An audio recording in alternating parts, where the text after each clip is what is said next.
Il Veneto avvia un piano triennale per il controllo delle nutrie, una specie invasiva che mette a rischio l'equilibrio ecologico e la sicurezza idrogeologica del territorio, con un investimento pari a 1,5 milioni di euro.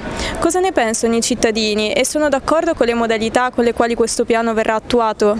Mi sembra un piano che possa essere da considerare positivo complessivamente. È chiaro che come tutti i piani di previsione in corso d'opera possono avere delle modificazioni sempre in meglio, però mi sembra un piano abbastanza razionale e funzionale.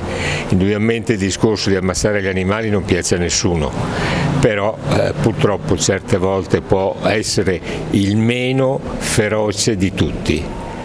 Per me è un discorso necessario perché i problemi del territorio sono molto seri, soprattutto qui da noi, e debbono essere risolti in un modo definitivo se possibile. Un piano ci vorrebbe sicuramente perché ormai stanno prendendo piede sempre di più e non si riesce a contenerle, quindi ci vuole un piano prima che la situazione diventi insostenibile.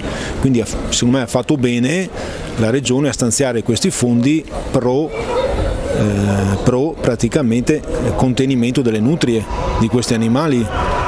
Penso che sia un po' cruento, sarebbe il caso di trovare un modo meno violento per comunque limitare il problema di questo animale che comunque crea problemi, danni alle colture, ma anche nel centro città può creare disagi, insomma. Niente, è una soluzione che bisogna adottare e se non c'è altro sistema bisogna perseguire quella lì, io la penso così.